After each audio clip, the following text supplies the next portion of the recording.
What if the person searching for the truth is the one who's been hiding it all along? One moment, she was there, laughing, playing safe. The next, she was gone. No witnesses, no leads. Just an empty space where a child should have been. The only clue? A mind full of missing time and a brother who claims he remembers nothing. But memories don't just disappear, do they? As the search intensifies, suspicion tightens its grip, and the past begins to claw its way back. Strange visions, fractured thoughts, a reflection that doesn't feel like his own. He wants to believe he's innocent, has to believe it. But what if the truth isn't out there? What if it's buried inside him, waiting to be found? And when the final piece falls into place, will he still be the person he thought he was? The autumn sun hung low in the sky, casting golden light over Maplewood Park, where 10-year-old Lily Thompson ran across the grass, her laughter trailing behind her like a song carried by the wind.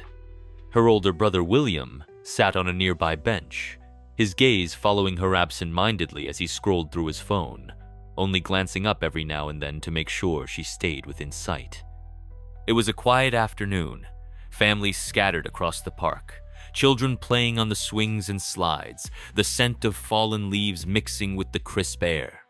William had promised their mother he'd watch her, promised he'd keep her safe. But boredom crept in, and for just a moment, one single fleeting moment, his focus slipped. When he finally lifted his head again, the world seemed to blur around him, his breath catching in his throat as he realized Lily was gone. He stood so quickly that the phone nearly tumbled from his grip, his heart pounding in a frantic rhythm as his eyes darted in every direction. "Lily?" he called, his voice sharp, urgent, cutting through the peaceful hum of the park. There was no answer. He rushed toward the playground, scanning the area, expecting to see her small figure emerge from behind the slide, expecting her to giggle and tease him for worrying, but she wasn't there. The panic rose like a flood inside him, drowning out reason, as he sprinted toward the trees at the park's edge, his voice breaking as he shouted her name again and again. Strangers turned to watch, some curious, others concerned, but no one had seen anything. No one had noticed the little girl disappearing. His stomach twisted violently as he stumbled back toward the bench, his mind racing through worst-case scenarios, through explanations that made no sense. Had she wandered off? Had she been taken? His fingers trembled as he pulled out his phone and dialed 911, his voice barely steady enough to speak as he told the dispatcher his sister was missing. Within minutes, flashing red and blue lights flooded the park, officers stepping out, their faces grim but methodical as they questioned him, their pens scribbling notes as he tried to recall every last detail. But there was nothing to recall. One moment she was there, the next she wasn't. William's skin felt clammy, his chest tightening, his mind grasping for any logical explanation, but all he could feel was the suffocating weight of guilt. This was his fault. He was supposed to be watching her. He was supposed to protect her. And now, Lily was gone. The night fell heavy over Maplewood Park, the once serene landscape now invaded by flashing police lights, and the murmurs of officers spreading out in search formations, their voices cutting through the eerie silence.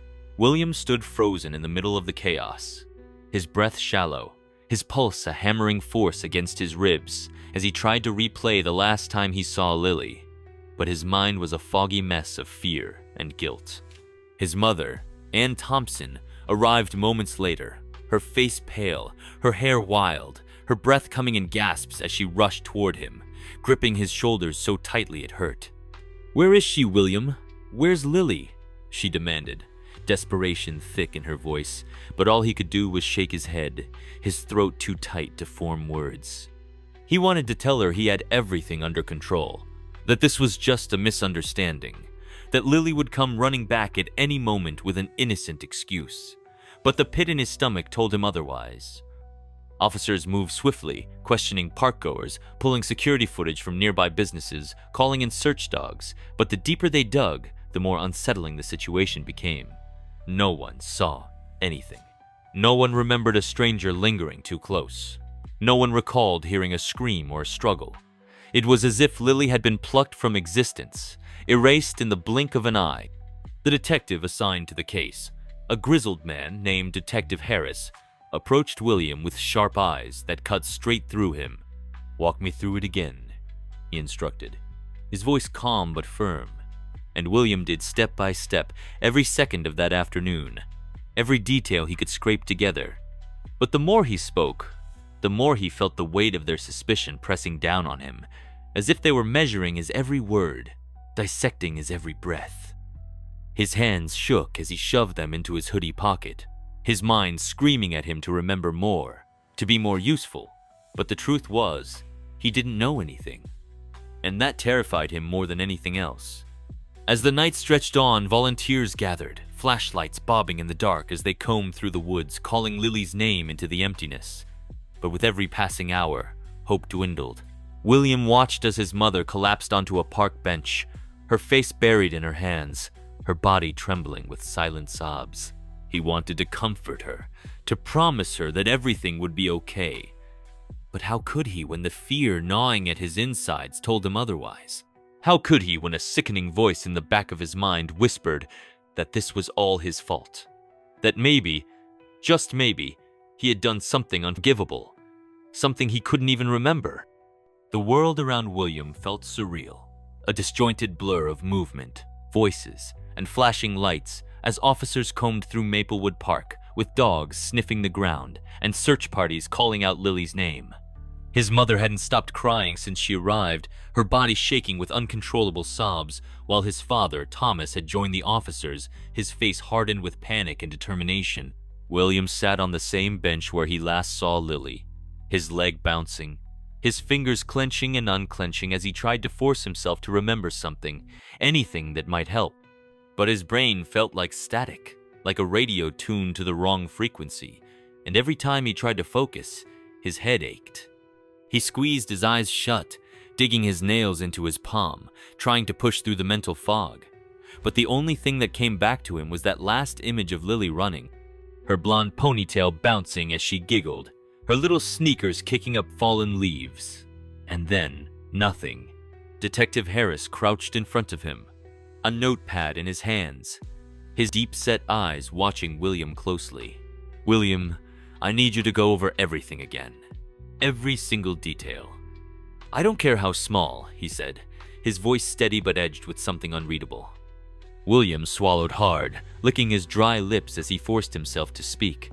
"We got here around 4. Lily wanted to play on the swings first, so I pushed her a few times. Then she ran to the slide. I was just sitting here scrolling on my phone. I looked up every few minutes. She was still there." His voice cracked, but he forced himself to keep going. "Then she went toward the grass to chase a squirrel. I remember laughing because she almost tripped over her own feet." He exhaled shakily, his chest tight. "That's it. That's the last thing I remember before I realized she was gone." Harris didn't break eye contact, tapping his pen against the notepad. "You didn't see anyone unusual around? No one watching her? No cars parked strangely?" William shook his head quickly, frustration bubbling up inside him. "No, I don't. I didn't see anything." He hated the way his voice cracked, how weak he sounded. Harris studied him for another long moment, before nodding slowly and standing up. "All right, stay here." He turned to another officer and muttered something low enough that William couldn't hear, but it made the hair on the back of his neck rise. The next few hours passed in a nightmarish haze. Officers questioned every person who had been in the park that day, but no one had seen anything significant. The security footage from a nearby coffee shop's outdoor camera only caught part of the playground, but didn't show Lily's disappearance. Volunteers walked through the wooded area with flashlights, their voices growing hoarse from calling her name. News crews started to gather, their cameras flashing as reporters whispered into microphones. William barely registered any of it. His mind kept circling back to the same thing. He should have been watching her more closely. He should have noticed something. "William?" His mother's voice was raw, her eyes bloodshot as she clutched onto him. "Tell me she's going to come back. Tell me this isn't real." He opened his mouth, but no words came out. He couldn't lie to her. He didn't know if Lily was coming back. As the hours dragged on, an officer approached Detective Harris, holding something small in his gloved hand. "Sir, we found this near the woods." William leaned forward, his stomach twisting as he saw what it was. Lily's pink hair tie, the one she had worn every day for weeks. His breath hitched, and a strange sensation washed over him, something deep in his gut that felt wrong. And then, an image flashed in his mind, so fast and so sudden that he gasped. A hand, his hand reaching out, gripping Lily's wrist. Dark trees towering above them, Lily crying, struggling. His chest seized with panic, his breath coming in short, sharp gasps. Number, that couldn't be right. That couldn't be real. He would never. He couldn't have. "William?" Harris's voice snapped him back to reality, and he realized they were all looking at him, his mother, his father, the officers, the volunteers. He shook his head rapidly, forcing a fake cough to cover his reaction. "Sorry, I need some air." He stood up quickly, shoving his hands into his pockets to hide how badly they were shaking. But as he walked away from the crowd, his pulse roaring in his ears, one terrifying thought gripped him. What if he wasn't just a witness to Lily's disappearance? What if he was part of it? William stumbled away from the flashing lights and murmuring officers, his breath coming in short, ragged gasps as the edges of his vision blurred. His mind replayed that brief, gut-wrenching flash of memory, his own hand gripping Lily's wrist, the look of fear in her wide eyes, the darkened trees swallowing them whole. But that wasn't possible. It couldn't be. He would never hurt Lily, never take her anywhere against her will. Yet, the image felt so real, so visceral, that it left his entire body cold. His hands trembled violently as he shoved them into the pockets of his hoodie, his fingertips brushing against something small and soft. His stomach twisted as he pulled it out. A piece of fabric, pink, familiar. A shuddering breath escaped his lips as realization dawned. It was part of Lily's favorite shirt, a tiny scrap torn at the edges. His heart pounded so hard he thought he might be sick. Before he could process it, a voice made him jump. "You okay?" Detective Harris had followed him, standing a few feet away, watching him with that same piercing gaze, like he was peeling back layers of William's thoughts. He clenched the fabric in his fist, quickly shoving it back into his pocket, forcing himself to nod. "Yeah, just overwhelmed." The detective didn't look convinced, but he didn't press further. Instead, he pulled out a small notepad. "I need to ask you something, William. Your sister's been missing for hours now, and I'm trying to piece together everything we know. You said you didn't see anything unusual before she disappeared, but I need to know. Do you have any gaps in your memory? Anything that feels off?" William's throat went dry. He wanted to say no, wanted to push away the nagging dread clawing at his insides. But the truth was right there, buried in the fog of his mind. Instead, he deflected. I don't think so. I mean, I was just sitting on the bench watching her. Then she was gone." Harris studied him carefully, his eyes narrowing slightly before he spoke again. "You sure? Because I ran your phone records. Your screen was inactive for over 20 minutes before you called 911. William's blood ran cold. That wasn't possible. Was it? He tried to remember, tried to force the timeline to make sense, but his brain was a tangled mess of half-formed thoughts and missing moments. I must have just zoned out," he said quickly, his voice barely above a whisper. Harris didn't look away. "Maybe. Or maybe you're trying to remember something your mind won't let you." A shrill scream cut through the night air, making both of them jolt. It was coming from deeper in the woods. Officers immediately sprang into action, running toward the source, their flashlights slicing through the darkness. Without thinking, William followed. His legs moved on their own, his heartbeat thundering in his ears as branches snapped beneath his feet. He didn't know why he was running toward the scream, just that he had to. And then he saw it. A woman stood near the tree line, her face ghostly pale, her hands trembling as she pointed towards something half hidden in the underbrush. I found this?" she stammered, her voice barely steady. William's stomach dropped as he followed her gaze. A small red backpack. Lily's backpack. The officers swarmed the area, flashlights illuminating the bag as one of them carefully unzipped it. Inside were Lily's belongings. Her water bottle, her notebook with colorful doodles, a stuffed bunny she took everywhere. But there was something else, something that sent an icy chill straight through William's spine. A crumpled note. Detective Harris grabbed a pair of gloves before carefully unfolding it. His face darkened as he read the words aloud. It wasn't supposed to happen like this. I'm sorry. The silence that followed was suffocating. William felt his own breathing quicken, his vision tunneling as an overwhelming sense of dread crashed over him. That was his handwriting. His legs nearly gave out beneath him, his entire body screaming for an answer that wouldn't come. No, this had to be a mistake. Someone had planted it. Someone was trying to frame him. But deep down, in a place he didn't want to acknowledge, a terrifying question clawed its way into his mind. What if he wasn't being framed? What if he really did take Lily? The note felt heavier than paper in Detective Harris's hand, the words scrawled in William's unmistakable handwriting staring back at him like a ghostly accusation. The blood drained from William's face as he took a step back, his heart hammering so loudly he could barely hear anything else. The world around him felt like it was tilting, spinning out of control, as the officers exchanged uneasy glances. His mother's strangled sob filled the silence. "William?" Her voice was barely a whisper, raw and disbelieving, like she couldn't bring herself to accept what she was seeing. "No," William croaked, shaking his head so hard his vision blurred. "No, this isn't real. I didn't write that." His hands trembled as he clenched his fists, desperate to stop the overwhelming fear creeping through his veins. But Harris was already stepping closer, his expression unreadable but his posture tense, like he was bracing for something ugly. "William," he said carefully, his voice a shade softer than before. "I need you to tell me the truth. If you remember anything about how this note got here, you need to tell me now." "I don't know," William nearly shouted, his voice cracking. The panic was rising in his chest, squeezing his lungs, making it hard to breathe. "I swear, I don't know how it got there. I don't know what's happening.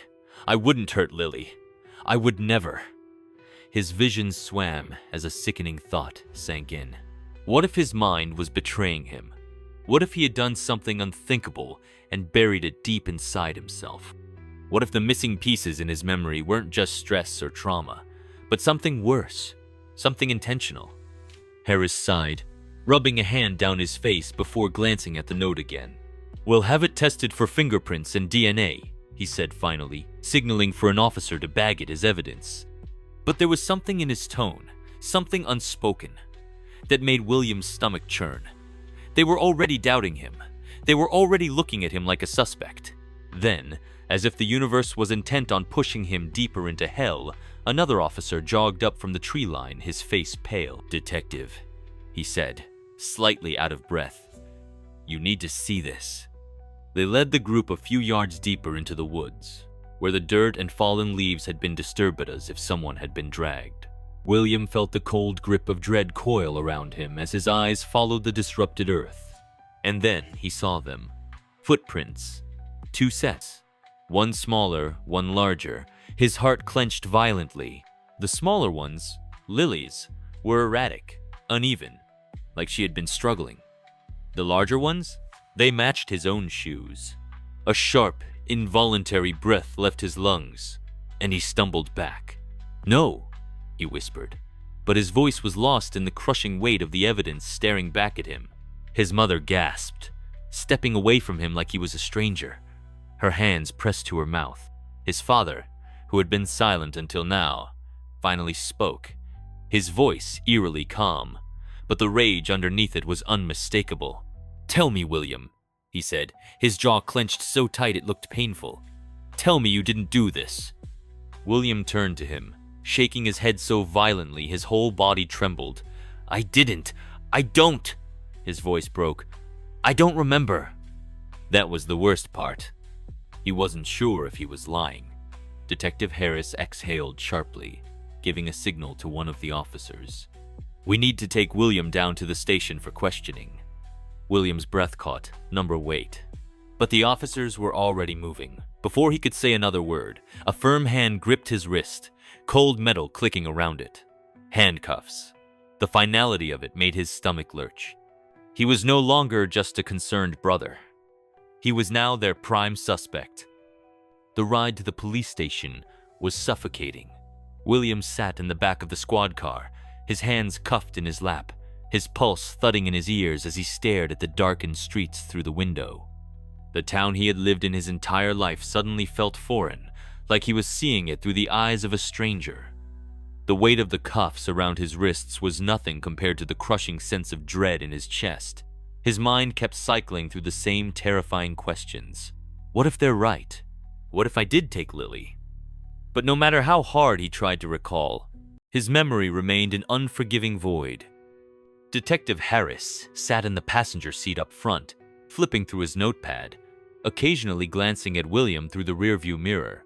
There was no hostility in his eyes, no outright accusations, just scrutiny, like he was waiting for something to crack. The silence in the car was thick, broken only by the soft murmur of the radio and the hum of the tires against the road. William clenched his fists, his nails biting into his palms. He needed to stay calm. He needed to think. When they arrived at the station, the process was fast but methodical. No formal arrest, at least. Not yet. They booked him for questioning, took his fingerprints, and led him into a small, cold interrogation room with flickering fluorescent lights. He sat at the middle table, his reflection warped in its surface, and tried to steady his breathing. The room smelled like stale coffee and sweat, the walls too close, the air too thin. The moment stretched endlessly until finally, the door creaked open.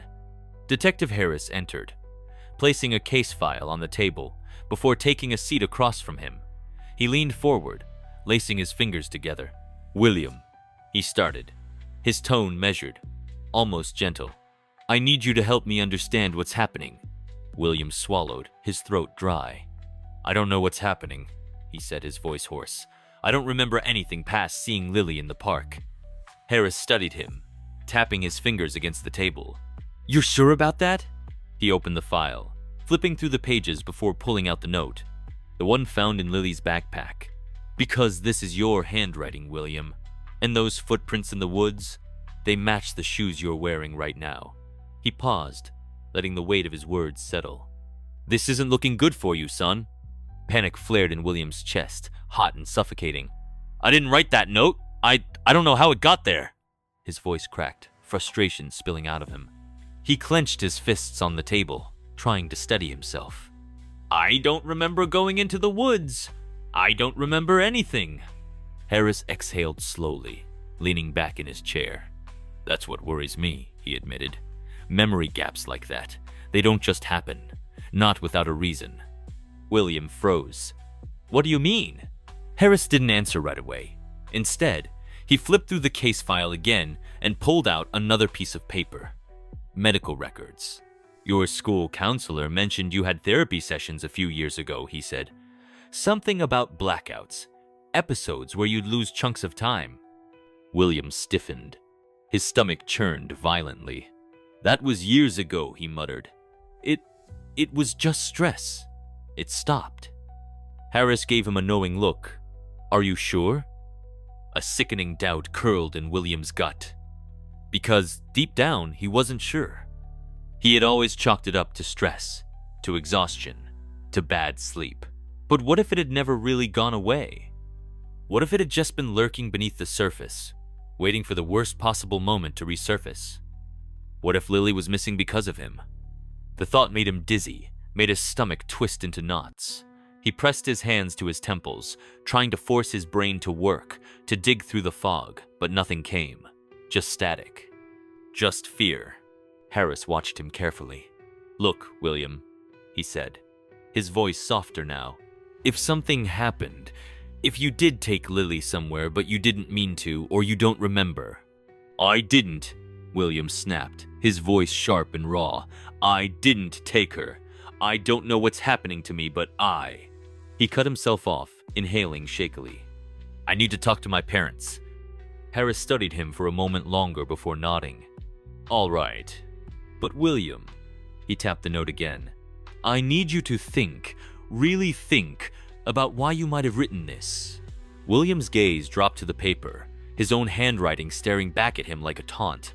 It wasn't supposed to happen like this. I'm sorry. The words sent a cold shiver down his spine, because for the first time, a horrifying thought slithered into his mind. What if he had written it? What if the part of him that took Lily wasn't a stranger, wasn't an outside force, but something buried deep inside of him? And what if he was too late to stop it? The station's holding room was cold, but William barely noticed. His thoughts churned violently, tangling together like a fraying rope about to snap. The note, the footprints, the missing hours in his memory. Every piece of evidence pointed at him, painting a picture he refused to believe, but what terrified him most was the gnawing doubt creeping into his own mind. What if I did take Lily? What if I did something terrible and my brain won't let me remember? The thought was enough to make his stomach lurch, and for a second, he thought he might throw up. The door swung open with a heavy creak, and his parents stepped in. His mother, Anne, looked wrecked, her hair disheveled, her face hollow with exhaustion, her eyes swollen from crying. His father, Thomas, was different. His face was stone, unreadable, but there was something simmering beneath the surface, something dangerous. Anne rushed forward, gripping his face between her hands, her fingers trembling. William, she whispered, searching his eyes, pleading, tell me this isn't true. Tell me you didn't take her. The words hit him like a slap, knocking the air from his lungs. The fact that she even had to ask cut deeper than he thought possible. His voice shook. Mom, I swear, I don't know what's happening. I don't remember anything. He turned to his father, desperate for some kind of support. Dad, you believe me, right? His father didn't answer right away. He simply stared at him, his jaw clenched so tight it looked like it might break. And then, in a voice low and sharp as a knife, he said, I don't know what to believe anymore. The room spun. William's throat tightened, his vision blurring. You think I did this? His voice cracked, barely more than a whisper. You think I hurt Lily? His father's fists clenched at his sides. The evidence doesn't lie, William. Your footprints, your handwriting. His eyes darkened. What else aren't you telling us? I don't know. William's voice shattered into the room, raw and desperate. I don't remember anything. 1 second she was there and the next she was gone. I swear, I didn't take her. I would never. His breath hitched, his chest rising and falling too fast, panic clawing at his throat. Anne turned to Thomas, shaking her head, tears spilling down her cheeks. No! This is William! He's our son! He would never! Would he? Thomas's voice was ice. Because I don't even know who I'm looking at right now. The words sent a deep, crushing pain through William's chest. Then, suddenly, a flash of memory. A hand, his own, gripping Lily's wrist. Her face twisted in fear, her mouth opening, about to scream. And then, darkness. William's breath stilled. The image disappeared as quickly as it came, leaving behind an ache so deep it made him shudder. He shot up from his seat, his entire body shaking. No, that's not real. That's not real. His mother backed away slightly, fear flickering in her eyes. William, what did you just remember? He squeezed his temples, his breath ragged. I don't know. I saw something. I think I was with her. His voice was barely above a whisper now. But it doesn't make sense. I would never hurt her. His father's face darkened. Then why are you remembering it? William let out a sharp, choked breath, his hands trembling as he turned away from them, staring at his reflection in the one-way mirror on the wall. His own face stared back at him, but something about it felt wrong. His own eyes looked unfamiliar, like they belonged to someone else. His heart pounded so hard it echoed in his skull. Then, another memory flickered, just out of reach. A voice, low, cold, whispering in his ear. You know what you did? William jerked away from the mirror, his pulse spiking in terror. His breathing quickened, his fingers curling against his scalp. "No, no, no," he muttered, squeezing his eyes shut. "This isn't real. This isn't real." His mother was crying again. His father was standing there, unmoving. Detective Harris had stepped back into the room, watching him like a puzzle that didn't quite fit. William didn't know what was happening to him anymore. But deep inside, he knew one thing. Something was very wrong with him. And if he didn't figure out what it was soon, Lily might not have much time left. The walls of the interrogation room felt like they were closing in, suffocating William as his own mind waged war against him. The flashes of memory, if that's what they even were, left his skin clammy and his breath shallow. His hands trembled as he gripped the edges of the metal table, his knuckles turning white. His parents were still in the room, their presence a mixture of comfort and crushing weight. His mother's sobs were quiet but constant, while his father remained eerily silent, his eyes hard as stone, watching him as if waiting for him to break. Detective Harris leaned forward, his voice low and careful. "William, these gaps in your memory, they aren't normal. I need you to tell me, has anything like this ever happened before?" William swallowed, forcing his gaze away. "No," he lied, because the truth was worse. The blackouts had happened before, not often, but enough to make him feel like something inside him had always been fractured. The first time he lost time, he was 12, standing in his bedroom 1 second. Then suddenly in the backyard, hours later, his hands covered in dirt, his shoes caked in mud. No explanation, no memory of how he got there. His mother had taken him to therapy after that, worried it was stress or trauma from his dad's temper. The doctor had called it dissociation, a coping mechanism. But it had never been this bad, never tied to something like this. A dark thought slithered into his mind, wrapping around his ribs like barbed wire. What if I'm not just blacking out? What if there's something inside me? Something I don't even know about? A sharp knock at the door startled everyone. An officer stepped inside, whispering something to Harris. William strained to hear, but the words were too low. Whatever it was made Harris's jaw tighten. He stood, giving William a long, unreadable look before turning to his parents. "We need to speak privately for a moment." Anne's grip on William's hand tightened before she reluctantly let go. His father didn't say a word as they both followed Harris out of the room, the door clicking shut behind them. Now alone, William let out a shaky breath, pressing his palms against his temples. He needed to think, needed to push through the fog in his head and remember. A dull buzzing noise filled his ears. Then, a whisper. "William." His breath stilled. The voice wasn't his own. It came from the depths of his mind, a sound so familiar, yet so utterly foreign that it sent chills crawling down his spine. He squeezed his eyes shut. "You know where she is." "No," he whispered, shaking his head violently. "No, I don't." "Liar." William's breath came in short, panicked bursts. His hands dug into his hair, nails scraping against his scalp, as if he could claw the voice out of his mind. He was losing it. He was actually losing it. "She trusted you." A flash. Lily's hand in his. A dark road. A car's headlights flashing. William gasped, stumbling backward, the chair screeching against the floor. He gripped the edge of the table, his vision swimming. That wasn't real. That wasn't real. Or was it?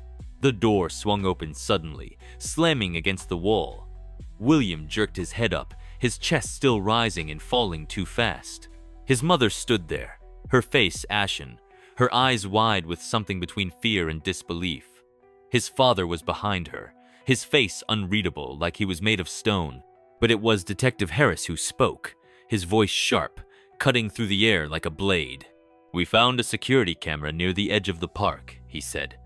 "It doesn't show much, but it does show you and Lily walking toward the woods together." William's stomach dropped. "No," he croaked, shaking his head. "That's not. I don't remember that." Harris stepped closer, his gaze hard. "The footage cuts off after that, but there's more. About 20 minutes later, it picks up movement again. And this time, you're alone." The air in William's lungs vanished.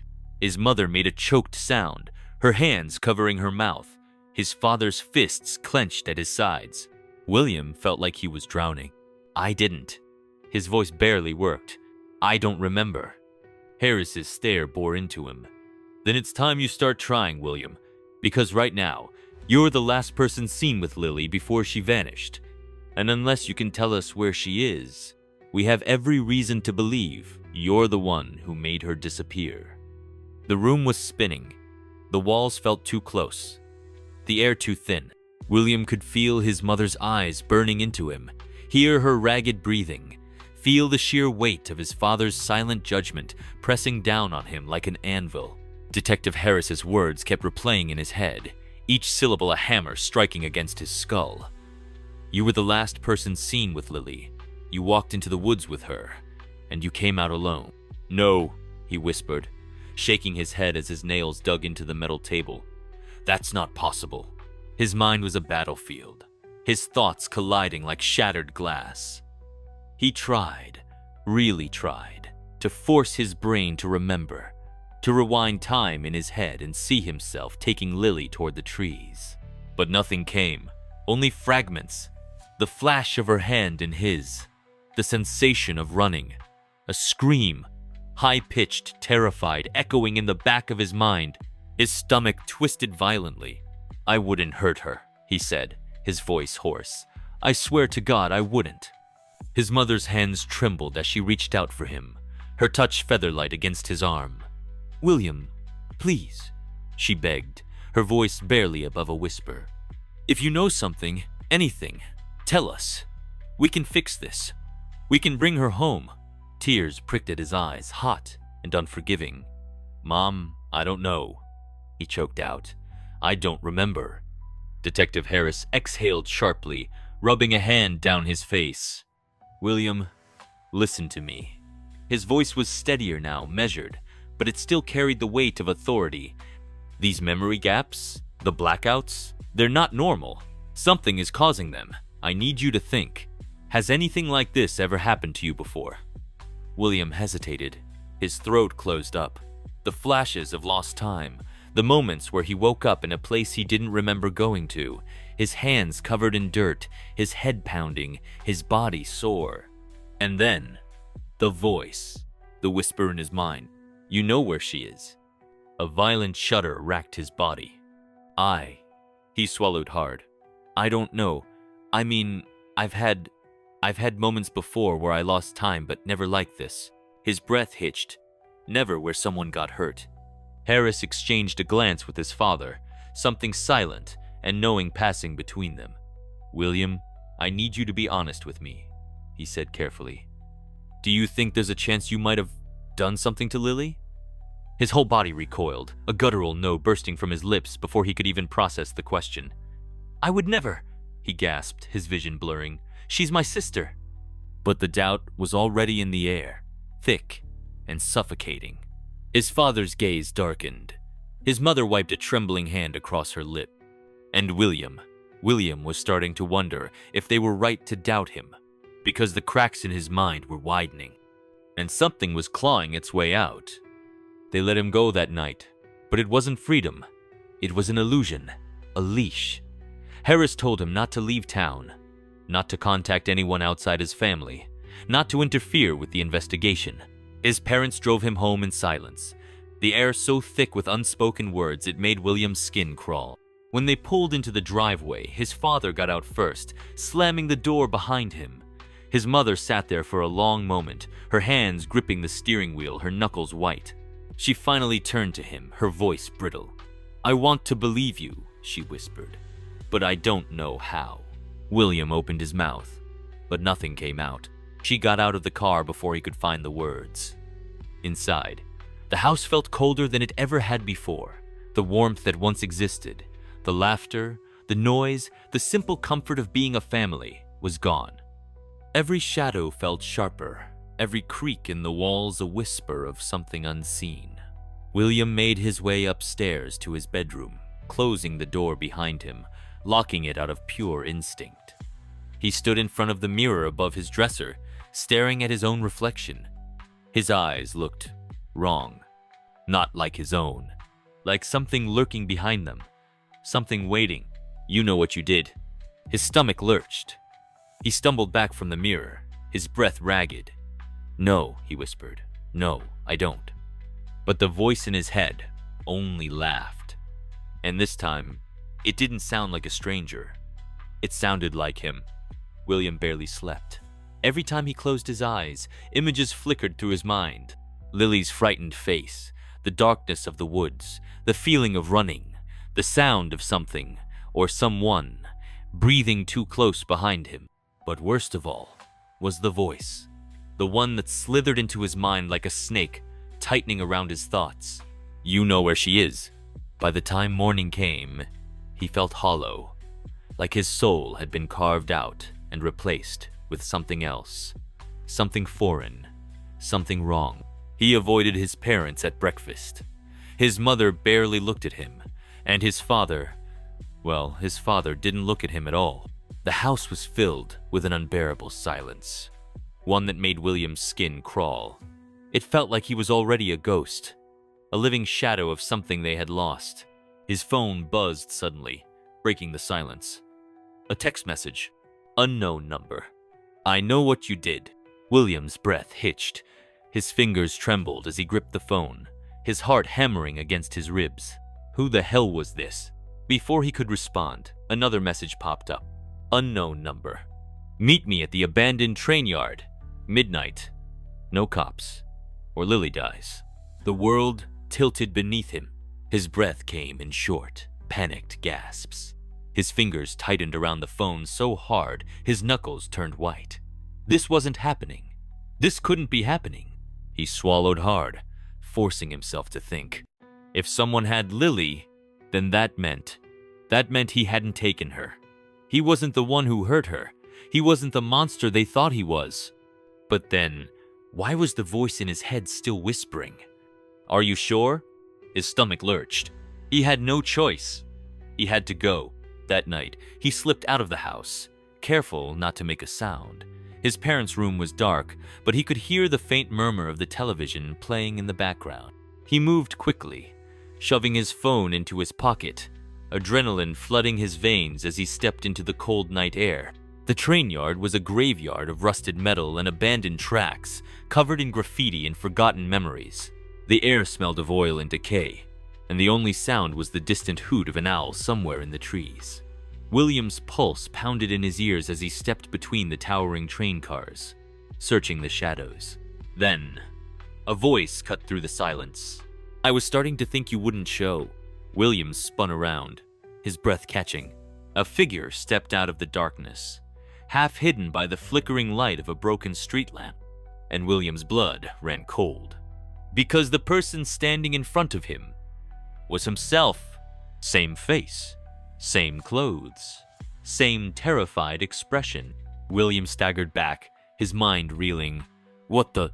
His doppelganger smirked. Surprised? William's entire body locked up in shock. "Who the hell are you?"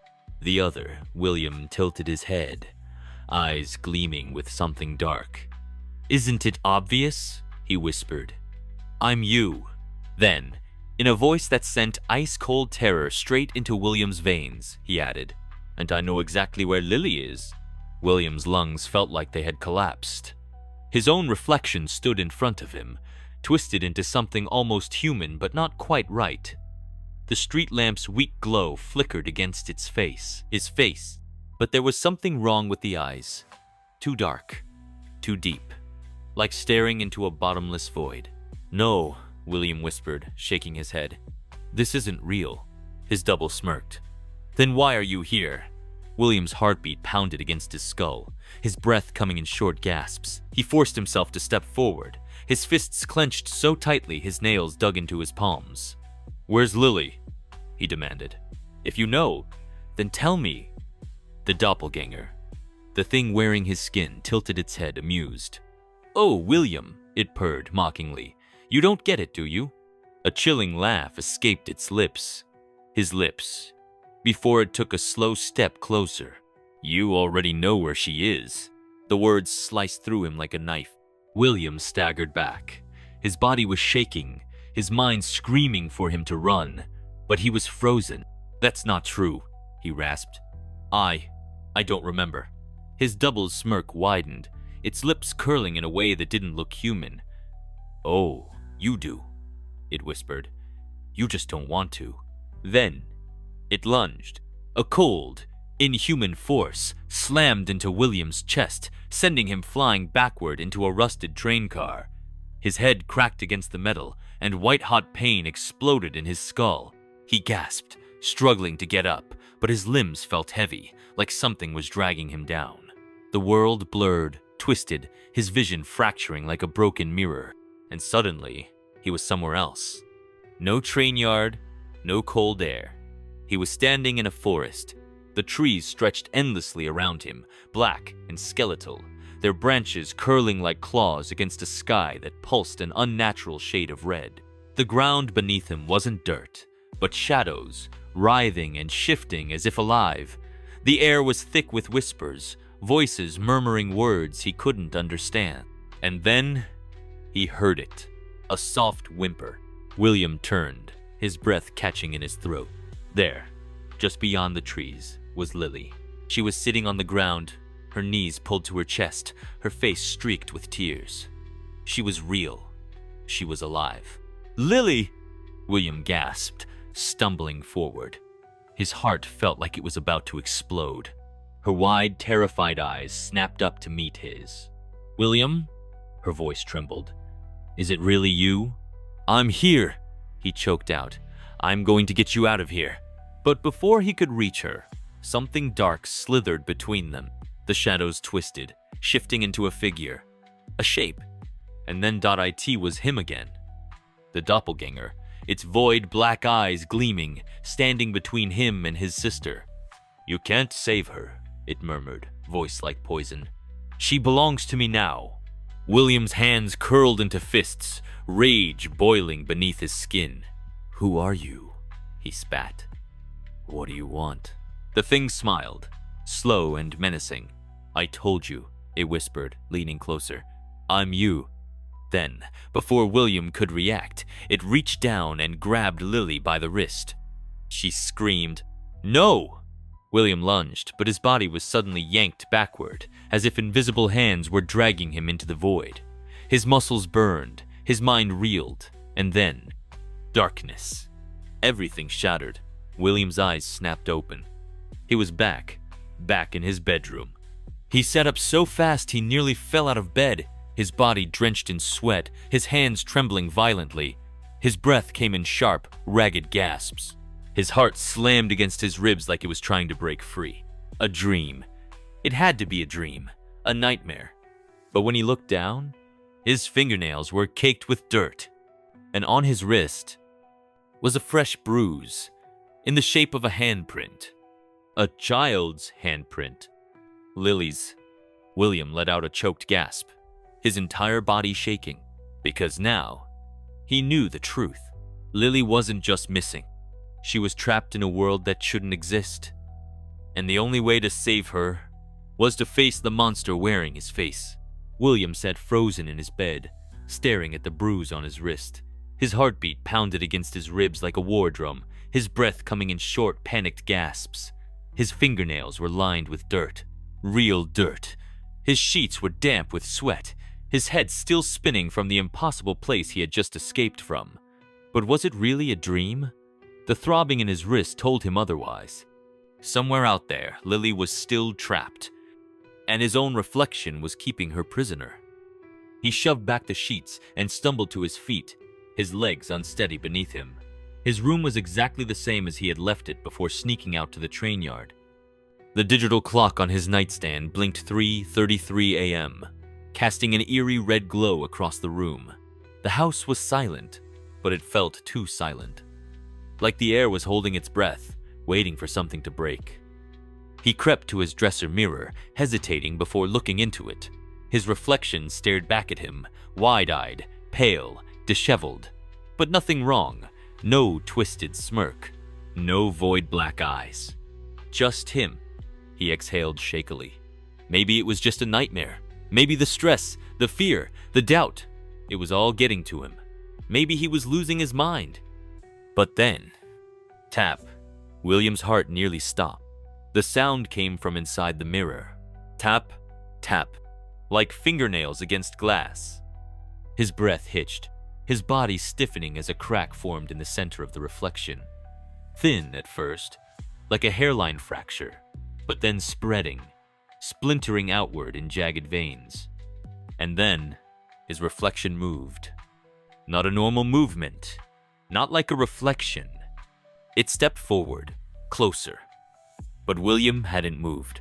His blood turned to ice. The cracked version of himself tilted its head, eyes dark and empty, lips curling into a slow, predatory smile. "You're running out of time, William." A whisper. His voice, but wrong, warped, echoing. William stumbled back, his pulse hammering. "Where is she?" he choked out. "What did you do to Lily?" The other him, the thing in the mirror, let out a low chuckle, shaking its head. "You still don't get it, do you?" it mused, eyes gleaming like a predator playing with its prey. "You brought her there." William's stomach dropped. "No," he breathed. "That's not." "Oh, but it is." The reflection cut him off, stepping even closer until its cracked face nearly pressed against the glass.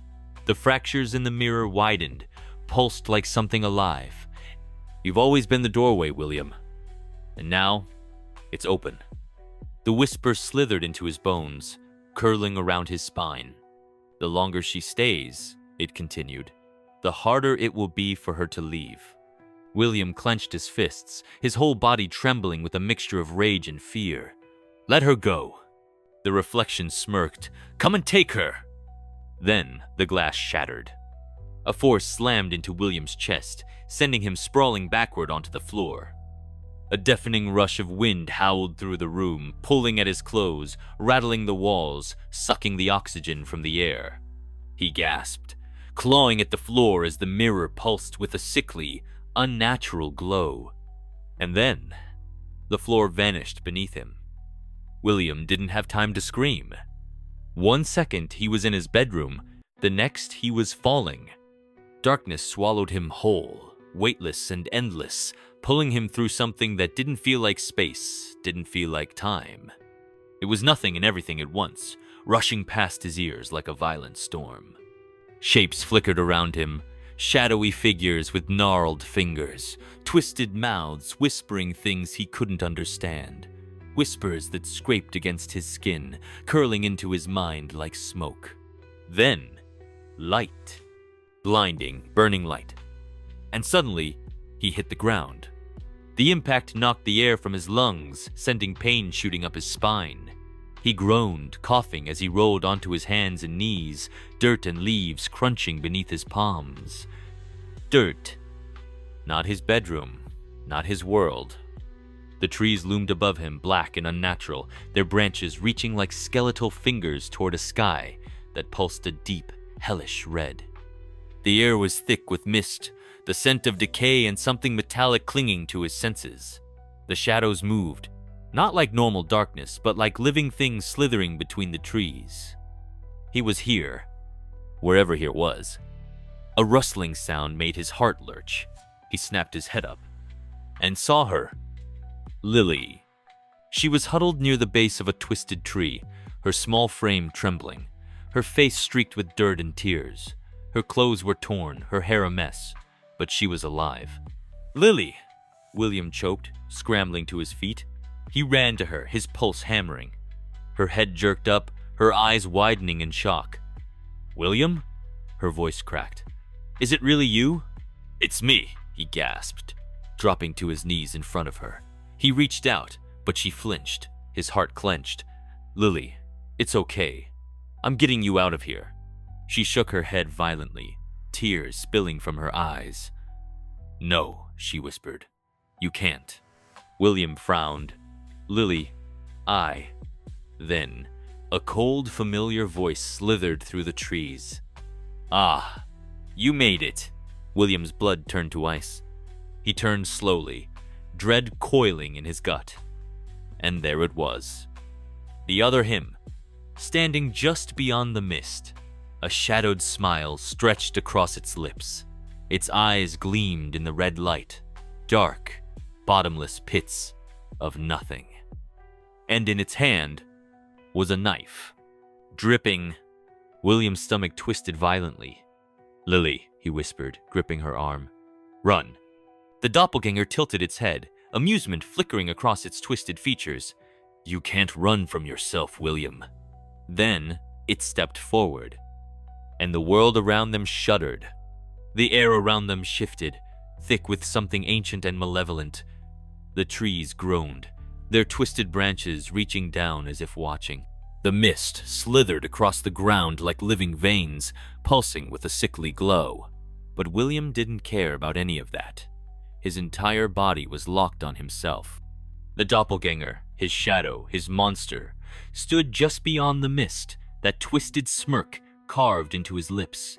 The knife in its grip gleamed under the hellish red sky, dark liquid dripping from its blade. And William knew what it was. Blood. His stomach turned. "Lily, run!" he hissed. Lily's tiny fingers clutched his sleeve. "No, William, you don't understand." A sound ripped through the air. Not human, not animal. Something else was in the trees. William's pulse slammed against his ribs. He turned toward the noise, scanning the shifting mist, the blackened trees, the eerie glow that pulsed like a heartbeat in the distance. His instincts screamed at him that they were not alone. Then, movement, figures emerged from the darkness. At first, they looked like shadows, shifting and melting into the mist. But as they stepped closer, they took shape. Men, but not men. Their faces were stretched, wrong, as if something had worn their skin too long. Eyes hollow, lips pulled back into permanent sneers. Some were tall and skeletal, others hunched, their bodies scarred with deep, jagged carvings. Symbols William didn't understand but felt in his bones. And their hands. God, their hands! They were raw, stained red, gripping weapons. Machetes, rusted chains, hooks. Lily let out a strangled sob and pressed herself into him. William's breath hitched, because he suddenly knew who they were. The stories, the whispers, the disappearances. The ones who took children and never let them go. The hunters. The hunters who weren't just killers. They were something worse. And the thing wearing his face grinned. "Ah," it murmured, tilting its head. Right on time. William's stomach lurched. "You?" His voice broke. "You brought me here?" The doppelganger chuckled, twirling the knife between its fingers like a toy. "Oh, William," it crooned, voice dripping with amusement. "You were always meant to come back." His blood ran cold. Back? The shadows, the hunters, moved closer, their steps silent against the shifting ground. One of them, a man with long, hollowed-out eyes and a scar slashed across his throat, spoke, his voice like rotted silk. "Good work," he murmured to the doppelganger. "You brought us another." William's breath caught. Another. His body locked up as realization crashed over him like a tidal wave. It wasn't just about Lily. They wanted him. And suddenly, the gaps in his memory, the nights he lost time, the blackouts, the whispers, they weren't random. They weren't just in his head. They were real. And the truth, God, the truth, was that he had been here before. The hunters weren't just kidnappers. They weren't just murderers. They collected people. And William, he was supposed to be one of them. His stomach twisted violently. His head reeled. The missing time, the memories he couldn't access, the way he had felt something dark inside himself. It was all because of them. They had taken him once, and somehow he had gotten away, but they never let their prey escape. And now, they were taking him back. His hands clenched into fists. Number. Not again.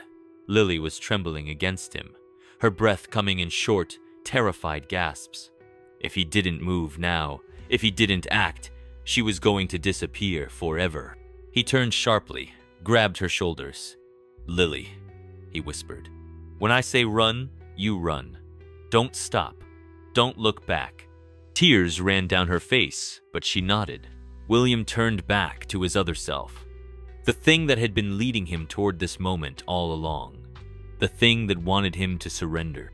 Not happening. His jaw tightened. "You want me?" he spat, stepping forward. "Come get me!" Then, he grabbed Lily's wrist and ran.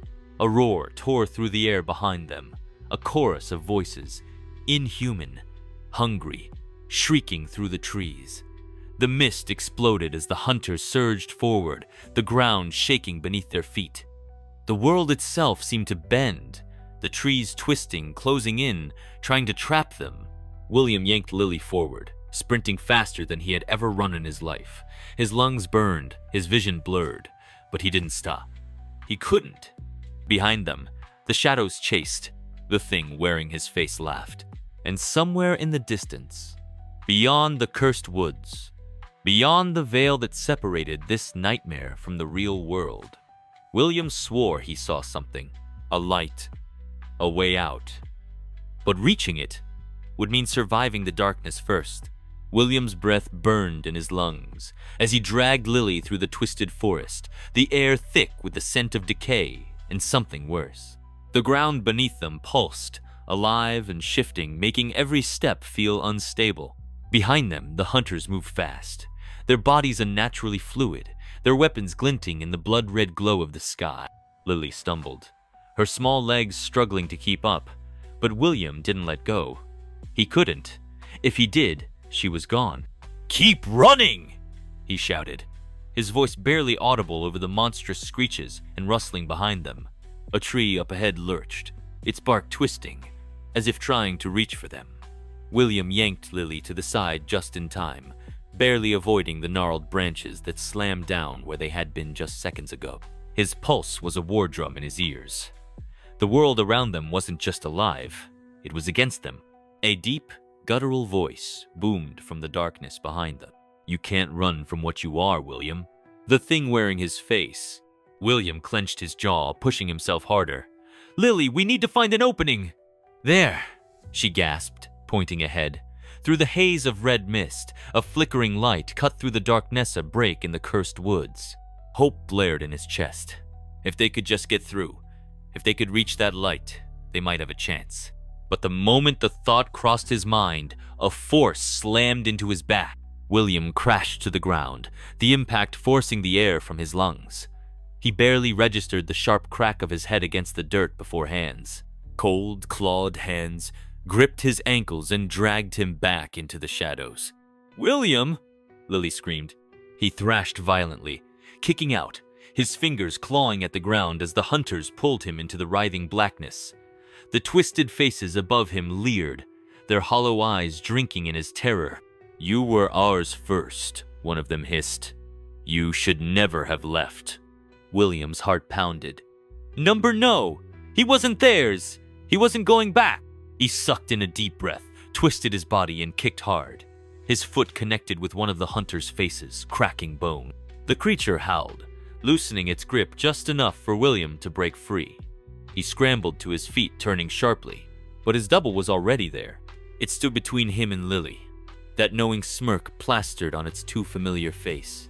The knife in its grip dripped with something dark, its black eyes hungry. "This isn't a rescue, William," it whispered. "This is a return." William lunged. Their bodies collided, sending them both crashing to the ground. His doppelganger laughed, rolling with him in the dirt, its strength inhuman. It moved like liquid, shifting beneath him, its face flickering between his own and something monstrous, something with jagged teeth and hollow pits where eyes should be. "Why fight it?" the thing taunted. "You belong here." William's fingers found something solid. A rock. Without thinking, he swung. The stone cracked against his double's head. The creature hissed, its form flickering violently like static. And William didn't hesitate. He grabbed Lily's hand and ran. The light was closer now, cutting through the cursed world like a blade. The air shifted around them, the mist retreating as if trying to block their escape. William's heart slammed against his ribs. They were so close. Then, the ground vanished. Lily screamed as they fell, a void swallowing them whole. For a terrifying moment, there was nothing, no sound, no gravity, no time. And then, William's eyes snapped open. He was lying on cold, hard pavement. Night air filled his lungs, crisp and real. the smell of earth and asphalt overpowering the scent of blood and decay. He gasped, his body aching, his limbs trembling. And then, a sob. Lily. He turned his head sharply, and there she was, curled up just a few feet away, alive, real, shaking but breathing. They were back. They had escaped. But as William sat up, his pulse still hammering, his gaze flickered toward a darkened alleyway across the street. And standing there, hidden just beyond the glow of a flickering street lamp, was himself, watching, waiting, smiling. William's breath hitched, because he knew, deep in his bones, deep in his soul, this wasn't over. William barely had time to process that they were back in the real world before the air around him shifted. The cold bite of night pressed against his skin, the distant hum of a city vibrating through the ground beneath him. But none of that mattered, because across the street, standing just beyond the reach of the flickering street lamp, was himself. The other William. The thing that had dragged him into that nightmare. The thing that had kept Lily captive. And now, it was here. The doppelganger's smirk widened, its head tilting just slightly, as if amused. William's pulse slammed against his ribs. No, this wasn't over. Lily, get behind me, he ordered, his voice sharp. She didn't question him, scrambling to her feet, her small hands clutching the back of his shirt. The other him took a slow, deliberate step forward. I have to admit, it murmured, voice too smooth, too familiar. I didn't think you'd actually make it out. William's fists clenched. Stay the hell away from us! His double let out a low chuckle. Oh, William, it sighed, shaking its head. You still don't get it, do you? Then .it moved. Fast. Too fast. 1 second, it was across the street. The next, it was right in front of him. William barely had time to react before a fist slammed into his ribs, sending him crashing into a parked car.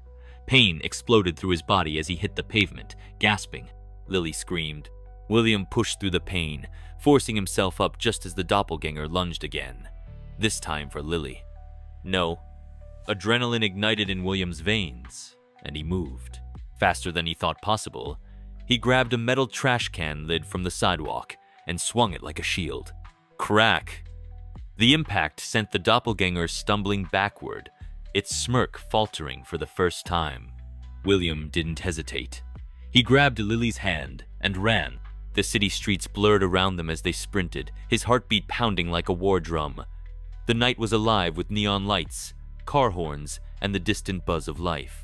So different from the cursed silence of the place they had just escaped. But none of it mattered.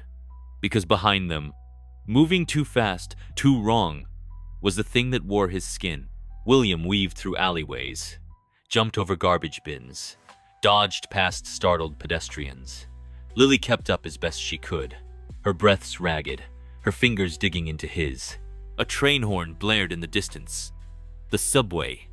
William's mind snapped into focus.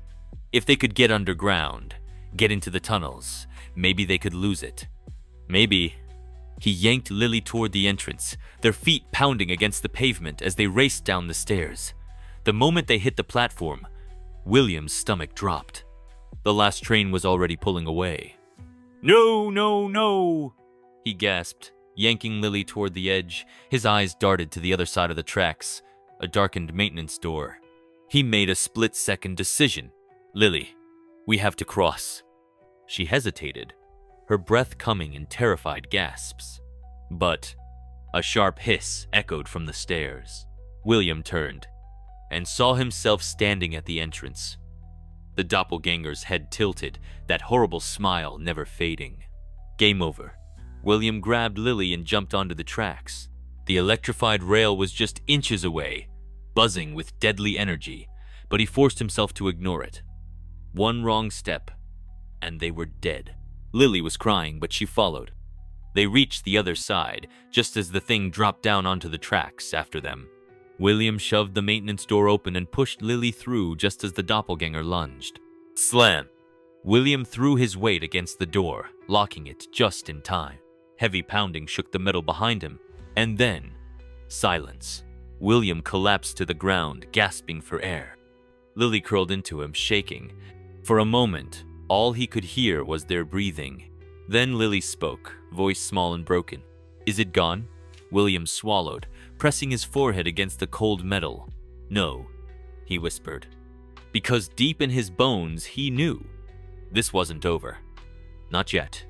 The underground tunnel smelled like rust, damp stone, and something old.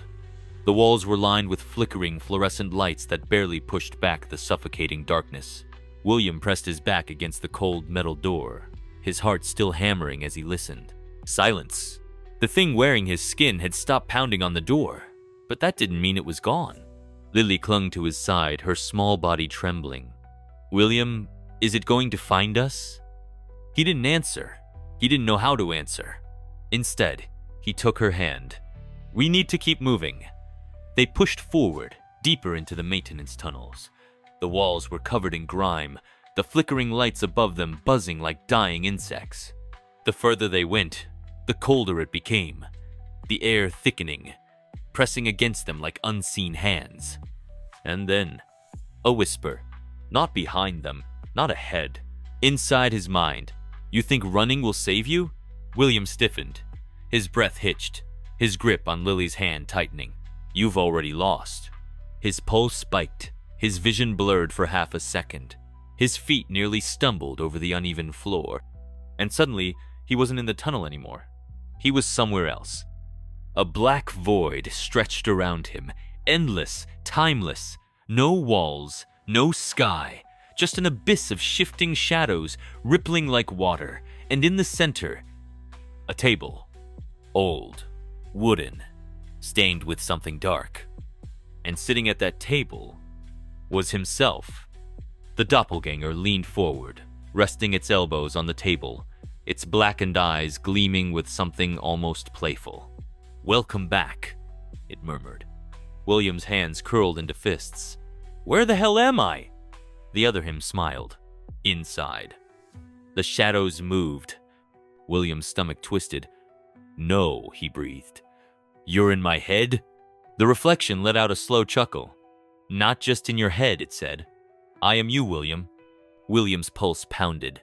"No, you're not." The thing sighed, almost disappointed. "You really don't remember, do you?" A flash, memories rushing like a flood, voices screaming, chains rattling, a hand gripping his wrist, dragging him into the darkness. William gasped, stumbling back. The doppelganger grinned. "You were ours first, William. You always have been." "No." William shook his head violently, his breath shuddering. "That's not. You were chosen." The shadows twisted behind his double, forming shapes, people, no figures, dozens of them, watching, waiting. And then, the table changed. No longer wood. Now metal. Now stained with something fresh. A knife lay on top of it, its blade gleaming red. William's stomach dropped. The doppelganger leaned forward, gesturing at the knife with a tilt of its head. "You can still make this easy," it murmured. William's throat tightened. "What the hell do you want?" The doppelganger's smirk grew wider. "A trade." William's breath caught. A cold wave of realization hit him. "No," he whispered. "You can't." "Oh, but I can." The thing's voice was almost gentle. "It's simple, William. You want Lily back. You want this to end." It tapped the knife with a single finger. "Then give me what I came for." William's blood turned to ice. "What?" he rasped. "Do you want?" The doppelganger's smile sharpened. "You." The shadows lurched forward, surrounding the table like a pulsing, living void. The knife trembled, vibrating against the metal, whispering for him to take it. William's chest tightened. His mind raced. This was the price. His life for Lily's. A part of him already knew this was coming. The doppelganger had never been hunting her. It had always been him.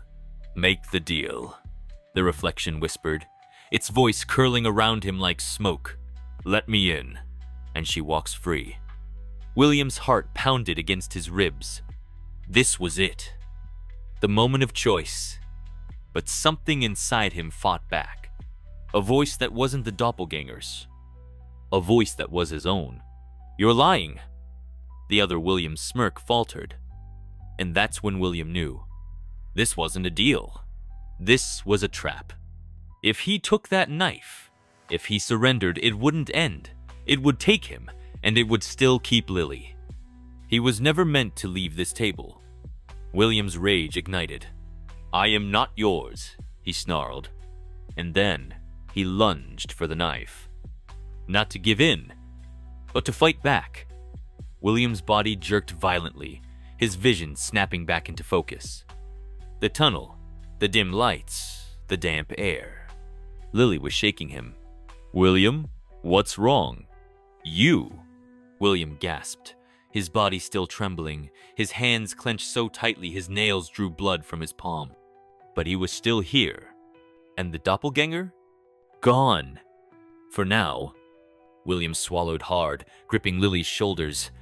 "We have to go," he rasped. "Now." Lily nodded quickly, no questions asked.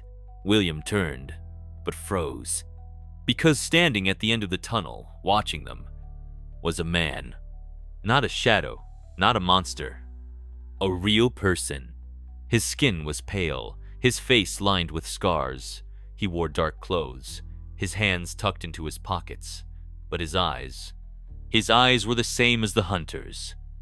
William's chest locked. This wasn't just the doppelganger's world bleeding through. This was them. The ones who had taken him before. The ones who had waited for his return. And now, they had found him again. The man's lips curled into something between a smirk and a promise.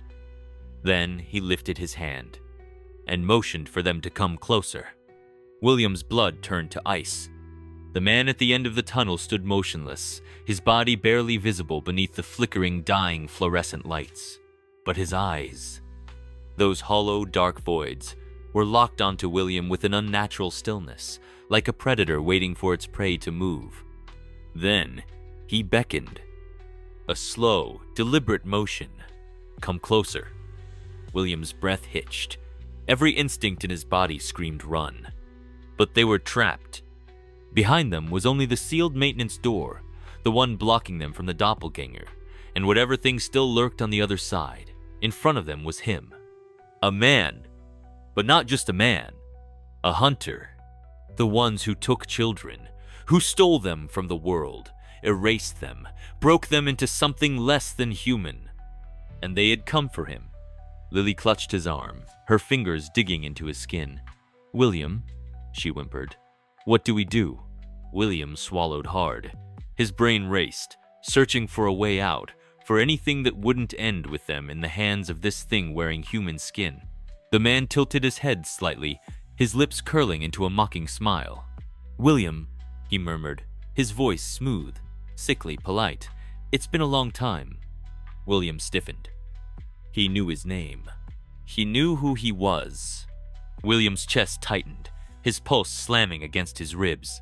His memories were still fragments, still blurry, but the truth was rising, boiling up from the depths of whatever was buried inside him.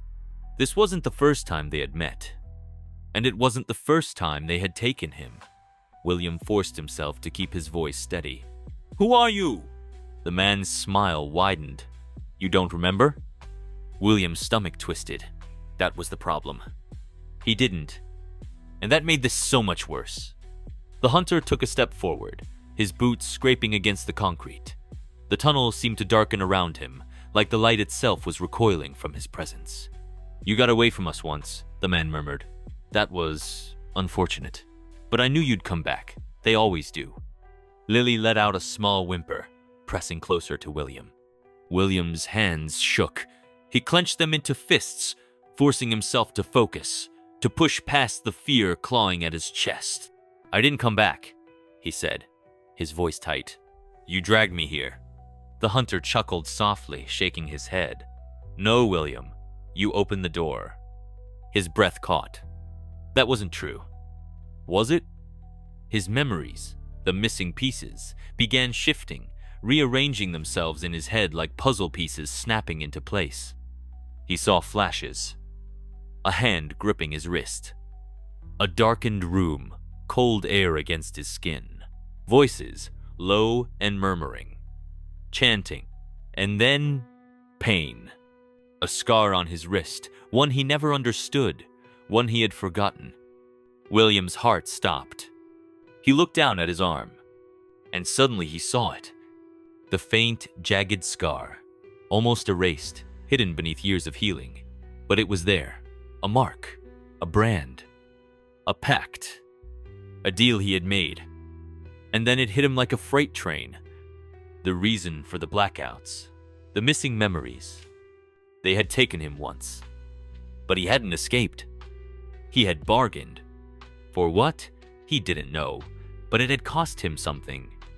And now, they were here to collect. The hunter watched him closely, as if waiting for realization to sink in. Then, he took another step forward. "No more running, William," he said, voice velvet smooth. "You already belong to us." William's entire body went cold. He had seconds to react. And then, a loud bang shattered through the tunnel. A gunshot. The hunter jerked backward, a bloom of red mist exploding from his shoulder. He hissed, not in pain, but in annoyance, as he stumbled. William whipped around. At the end of the tunnel, standing with a gun raised, was Detective Harris. His eyes were locked onto the hunter, his stance firm, his expression cold as steel. "Get away from the kid," Harris growled. The hunter's eyes gleamed, his lips curling back in a sneer. "You shouldn't have interfered." Harris fired again. This time, the bullet didn't hit. The hunter moved too fast, his body twisting unnaturally as he vanished into the shadows. For a split second, everything was silent. Then, a whisper slithered through the air. "You can't outrun your own soul, William." And then, he was gone. The tunnel was still. Too still. William's breath came in sharp, ragged gasps. He turned back to Harris, his chest heaving. "How? How did you find us?" Harris lowered the gun, his face grim. "Because I've been looking for them for years." William's stomach dropped. Harris knew. About them. About him. The detective tucked his gun back into his holster. "Come on, kid. We need to talk." William swallowed hard. He grabbed Lily's hand tight and followed Harris into the unknown. William followed Detective Harris through the underground tunnel, his heartbeat still slamming against his ribs. Lily clutched his hand tightly, her small fingers trembling. She hadn't spoken since the hunter disappeared, but her fear clung to the air like a ghost, pressing down on both of them. Harris walked with purpose, his face unreadable, his shoulders tense like he was expecting something, or someone, to strike at any moment. The tunnel's flickering lights cast long shadows along the damp walls, distorting reality into something far too close to the nightmare they had just escaped. William swallowed hard. "You know who they are, don't you?" he said, his voice hoarse. Harris didn't look at him, but his jaw tensed. "I know enough." "That wasn't a normal person," William said, pushing forward. "That thing, he moved too fast. He didn't even flinch when you shot him. That's not human." Finally, Harris stopped. He turned, his dark eyes locking onto William's, and for the first time, William saw something in them that scared him more than anything else had tonight. Recognition. Harris knew exactly what they were dealing with. "You're right," Harris said, voice even. "They're not normal, and this isn't the first time I've had to put a bullet in one of them." William's stomach dropped. Lily stiffened beside him, pressing closer. "What do you mean?" she whispered. Harris ran a hand over his face, exhaling sharply. "Let's get one thing straight, kid," he said. "You're in the middle of something bigger than you understand. Bigger than I understand. But I do know this. These people, the hunters, they don't just take kids. They erase them." William's breath hitched. "What do you mean, erase them?" Harris's expression darkened. "They take kids off the map. They don't just kidnap them. They make it so they never existed. No records, no bodies, no trace." He narrowed his eyes. "And somehow, you walked away from them once." A chill crawled up William's spine. The missing time, the blackouts, the flashes of something wrong. He had been one of them, and somehow he had escaped. Lily looked up at him, her face pale. "William," she whispered, "what if they did something to you?" He clenched his fists. They did. He knew that now. He just didn't know what. Harris sighed, glancing around the tunnel. "We need to keep moving. If that hunter got away, he's not going to stop. He'll call for more." William's stomach twisted. "There are more of them?" Harris gave him a grim look. "You have no idea." He turned, motioning for them to follow. William hesitated. Something wasn't right. His pulse quickened, his body going rigid. It was subtle, almost impossible to notice. But the air had changed. The tunnel was too quiet. No flickering lights, no distant hum of the subway, no echoing footsteps. Nothing. Like the world itself was holding its breath. Then, a voice, soft, gentle, wrong. "William." Behind them, a shiver ripped down William's spine. He turned slowly, and his breath vanished. Standing at the far end of the tunnel was himself, the doppelganger, but it wasn't smirking this time. It wasn't mocking him. It was waiting. Harris pulled his gun in a flash, aiming directly at its head. "Don't take another step," he warned. The thing in William's skin tilted its head. Its lips parted, and it whispered, "You're running out of time." Then, the tunnel collapsed. A deafening roar ripped through the air as the walls behind the doppelganger exploded inward, dust and rubble crashing down in a violent cascade. The tunnel shook, the ground splitting, sending cracks racing toward them. "Run!" Harris shouted. William grabbed Lily and bolted, his legs burning as they sprinted forward. The tunnel behind them was imploding, a crushing void of dust and darkness swallowing everything in its wake.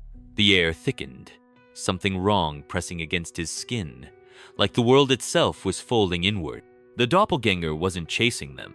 It didn't have to, because it knew something they didn't. And as they burst through the end of the tunnel, into the cold, empty streets above, William realized what it had meant. They weren't running out of time. They had already lost it. William stumbled into the night air, dragging Lily behind him as they burst out of the tunnel.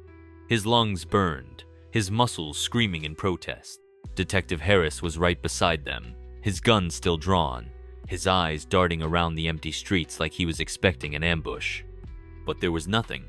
No cars, no pedestrians, no distant sounds of city life. The streets were dead silent, like the world had been emptied. Lily's fingers dug into William's arm. "William," she whimpered. "Where is everyone?" William's stomach twisted. He turned in a slow, terrified circle, scanning the deserted buildings, the flickering streetlights, the shadows stretching too far across the pavement. It was the city. He knew it was, but something was wrong. It felt hollow, like the world itself had been thinned, like they weren't supposed to be here anymore. Harris gritted his teeth. "Damn it, we need to move." He grabbed William's shoulder, his grip iron hard. "Kid, listen to me. Whatever those things did to you, whatever deal you made, it's not just affecting you anymore, it's spreading." William's breath hitched. "Spreading?" Harris nodded grimly. "I don't think they just took you once, William. I think they tethered you to something. And now?" His jaw clenched. "They're pulling you back." A cold rush of fear slammed into William's chest. The doppelganger's words echoed in his mind. "You're running out of time." William swallowed hard, his throat dry as sandpaper. "So what happens if they pull me back?" Harris hesitated. Then, the streetlights flickered violently. The air dropped to freezing in an instant. And then, a sound ripped through the night. A low, unearthly moan. It came from everywhere and nowhere, crawling up William's spine like ice-cold fingers. It wasn't human. It wasn't even alive. Then, the shadows moved. William's heart skipped a beat. Across the street, just beyond the reach of the flickering lights, figures emerged from the darkness. At first, they looked like silhouettes, distorted, inky things stretching up from the pavement like nightmares leaking into reality. But as they stepped forward, their features became clearer. The hunters. Not just one. Not just the doppelganger. All of them. Dozens. Maybe hundreds. Men with hollowed-out eyes, their faces scarred, their bodies covered in symbols carved into their flesh. Some carried knives. Others held rusted chains, and all of them were staring at him. William's breath shook. His blood ran ice-cold. Harris stepped forward, raising his gun. "Don't move." One of the hunters, taller than the rest, his face half obscured by burn scars, tilted his head, grinning. "You can't shoot what isn't real," he murmured. Then they charged. "Go!" Harris roared. William grabbed Lily and ran, his feet pounding against the pavement, his pulse screaming in his ears. The hunters moved fast, too fast. Their footsteps made no sound. Their bodies flickered, glitching like static as they closed the distance. A hand snatched at William's hoodie. He ripped free, nearly stumbling as he jerked Lily to the side, dodging between abandoned cars. Harris fired a shot. The bullet hit nothing, passing straight through one of them. The hunter laughed. William's chest locked up. They couldn't be killed. They couldn't be stopped. And they were closing in. Up ahead, an alleyway. William sprinted toward it, shoving Lily in first, barely slipping in himself before. A knife slashed through the air. It cut into his side. Pain exploded through William's ribs as he collapsed against the wall, gasping. Blood stained his hoodie, warmth spilling down his side. "William!" Lily screamed. Harris spun, gun raised. But the hunters didn't follow them into the alley.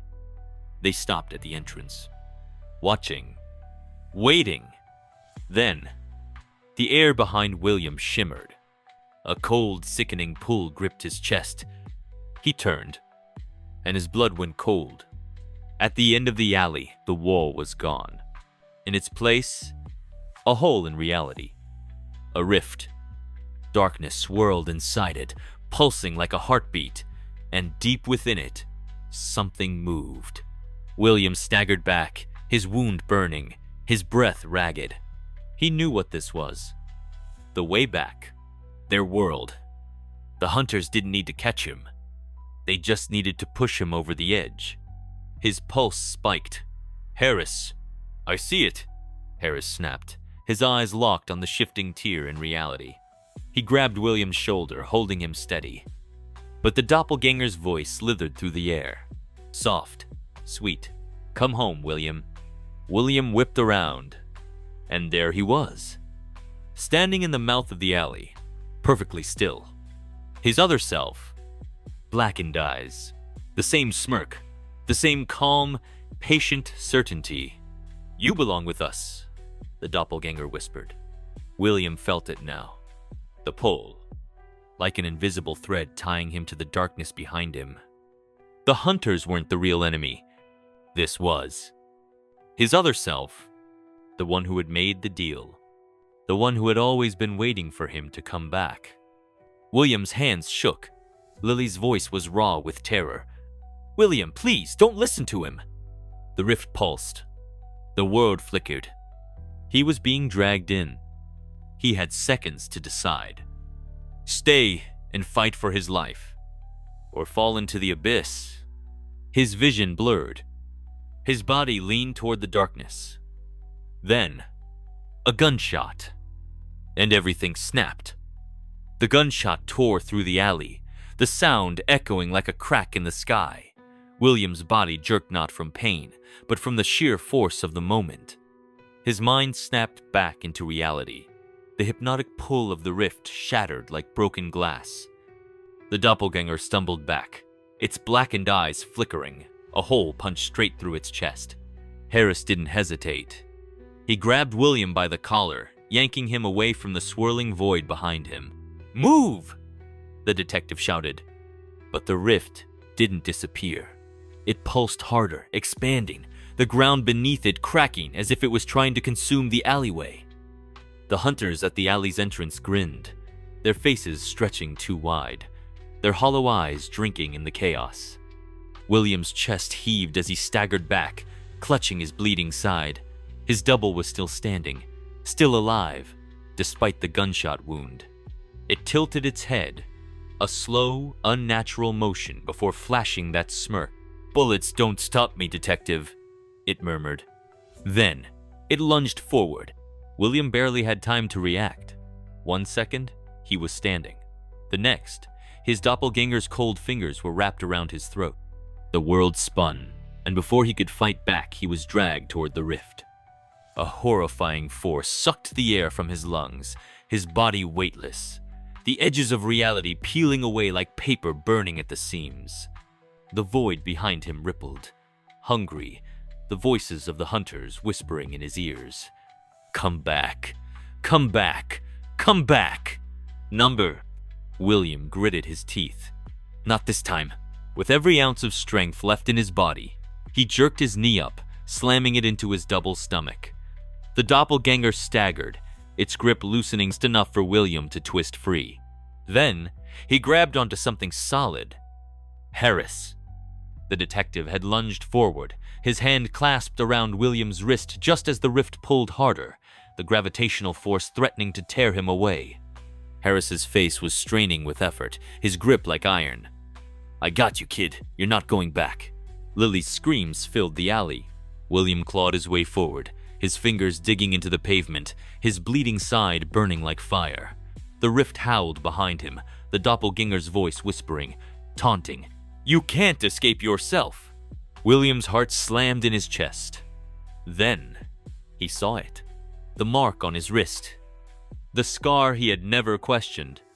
This wasn't just a place they had pulled him into. This was a contract, a binding tie to something ancient and hungry. And if he didn't break it, he would never be free. William ignored the pain, ignored the howling void screaming his name. He focused on the mark, on the scar etched into his skin like a brand. This was their hold on him, their claim. And if they wanted it so badly, they could have it back. Without thinking, he tore his own nails into the scar, ripping open the wound, blood spilling down his wrist. Pain exploded through his arm. But the effect was immediate. The rift pulsed violently, the hunters recoiling, their bodies glitching as if something was disconnecting them from reality. The doppelganger hissed, staggering, its shape flickering in and out. William felt his connection breaking. Whatever they had done to him, whatever deal he had once made, it was undoing itself. The rift collapsed inward, the force of it slamming into the alley like a shockwave. The last thing William saw was his own face, his doppelganger's eyes widening in horror. Then, it was gone. Everything was gone. The hunters vanished. The rift sealed shut. The world snapped back into place. Silence. Then, William collapsed to the ground, gasping. William didn't know how long he lay there, his breath ragged, his body shaking, his vision blurring in and out. His side was still bleeding, his wrist still stinging from the self-inflicted wound, but he was here. He was still here. Lily was crying, her arms wrapped around him, her tiny frame shaking with sobs. "You didn't go," she whispered. "You didn't go." He let out a weak, broken chuckle. "Guess I'm too stubborn." Harris kneeled beside them, his eyes scanning William like he was trying to figure out if he was even real. Finally, he let out a long breath, running a hand over his face. "You should be dead, kid." William smirked weakly. "Yeah, well, I'm not that easy to get rid of." Harris shook his head, muttering something under his breath. Then, he glanced toward the alley's entrance. The streets were still empty. No sign of the hunters, no sign of the doppelganger, no trace that any of this had ever happened. William knew what that meant. They had won, but not without a cost. Because even though the rift was gone, even though he had broken the pact, something in him still felt off. Like the shadow of that world had never truly left. They didn't go home that night. Harris took them somewhere safe. An old, abandoned safe house that he had clearly used before. He cleaned William's wound, wrapped it tightly, and handed him a bottle of water without saying a word. The silence between them was thick, until Harris finally spoke. "You remember now, don't you?" William stilled. The detective's eyes bore into him, waiting. And William knew lying wouldn't work. So he nodded. "I was one of them," he admitted. "A long time ago." Harris exhaled, leaning back. "But you got out." William nodded again. But he didn't say the part that terrified him the most. That even though the pact was broken, even though he had escaped, some part of him still felt like it belonged there. Like something inside him had changed forever. And as he stared at his own reflection in the window, for a split second, he swore he saw his doppelganger smirking back at him. William gasped, his body jerking upright as if he had been drowning, and finally broke the surface. But the air was too still. The world around him was too quiet. He was back in his room. Again. The morning sunlight filtered through the blinds, casting the same golden streaks across his sheets. His alarm clock blinked 7 a.m. in harsh red digits.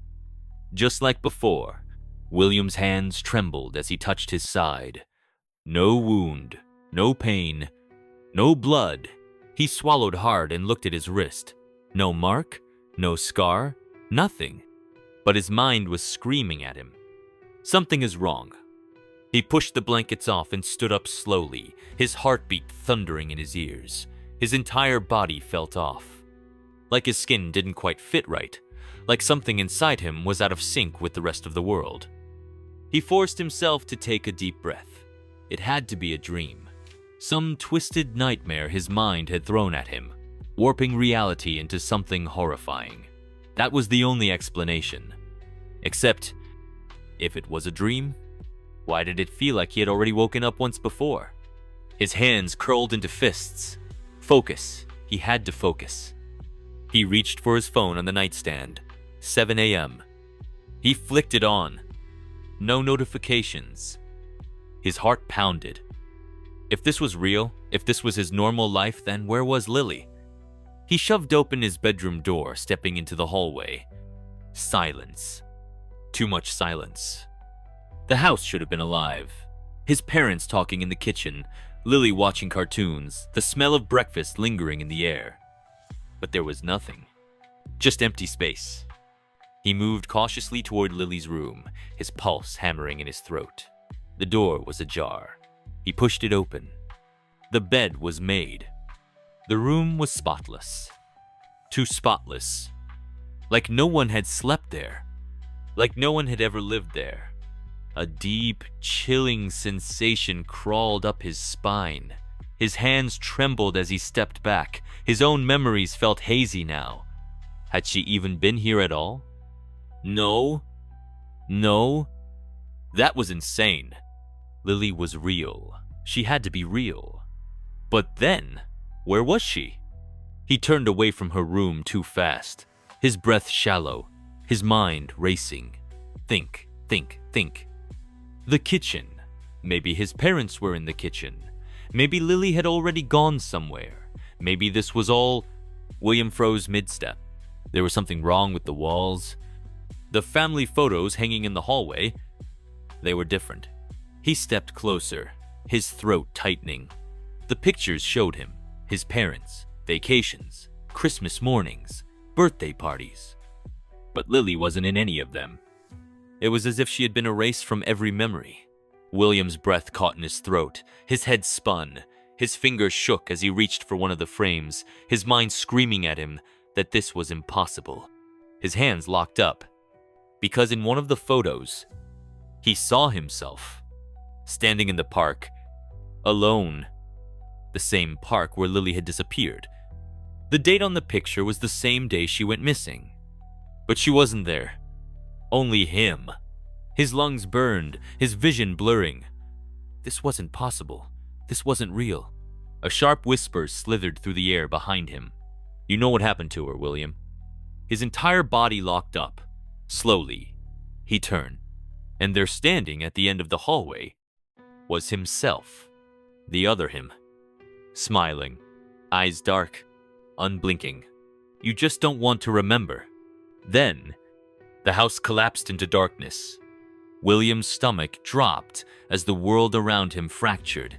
The walls of his house melted into darkness. The floor vanished beneath his feet, and the air thickened, pressing against his chest like an unseen weight. He was falling. but not down. Inward, into the deepest parts of himself. The whispers crawled along his skin, voices layered. Some his own, some unrecognizable. You know what happened to her? William shut his eyes. No, this wasn't real. This wasn't... He hit solid ground. His eyes snapped open. He was back in the park. The day she disappeared. The sky was gray and heavy, the trees silent. A light breeze brushed against his skin, but he felt nothing. His body wasn't his own anymore. He watched himself. Across the field, standing near the swings, was another version of him. And beside him, Lily. His chest tightened painfully. She was laughing, her blonde hair bouncing as she spun in circles, her tiny hands reaching toward the sky. This was the moment before she vanished. This was his missing memory. The truth. William stepped forward, his breath caught in his throat, his hands trembling at his sides. His other self turned, and their eyes met. The doppelganger, the thing that had haunted him, the shadow that had chased him through his nightmares, wasn't a monster. It was him, not something else. Not something he could blame, just him. And suddenly, the missing pieces snapped into place. Lily's hand in his grip, her small voice pleading, "William, stop!" Him dragging her away from the park, away from the safety of the open spaces, away from people who could see them. Her crying, struggling, his grip tightening, his mind fracturing. And then, blackness. The memory cut off. William gasped, his vision blurring as his body collapsed to his knees, his breath ragged, broken, uneven. No, this wasn't. It wasn't supposed to be him. His other self took a step forward, kneeling in front of him. Their faces were inches apart now, his doppelganger's darkened eyes unblinking. And then it spoke. "You always knew." The words slammed into William's chest, knocking the air from his lung. He shook his head violently. No, I would never." "But you did." His stomach twisted violently. Lily was gone because of him. Not a monster. Not a shadow version of himself. Him. His own hands. His own mind. The realization split him apart. His body felt too small for the weight of the truth pressing down on him. His other self, the real him, tilted his head. "You can wake up now," he whispered. William's vision blurred into static. And then, he woke up. The world was bright, too bright. White walls, a hospital bed, the smell of antiseptic in the air. William's eyes fluttered open, his mind sluggish, his body heavy. Someone was sitting beside him. Detective Harris. His expression was unreadable. His gaze locked onto William like he was waiting. William tried to speak, but his throat was raw. Harris sighed. "You've been out for 2 days." William's mind spun. His breathing hitched. His heart pounded. Because he suddenly remembered everything. And this time, the memory didn't disappear. Lily. The woods. His hands. The blackout. And when he woke up, she was gone. Not kidnapped. Not taken by monsters. Just gone. Because of him. Harris leaned forward, his voice low, careful. "William," he said, "we need you to tell us where she is." William's body locked up. Because he didn't know. He had buried it too deep. But now there was nowhere left to hide. And this time, he wasn't waking up from the nightmare. Because he was the nightmare,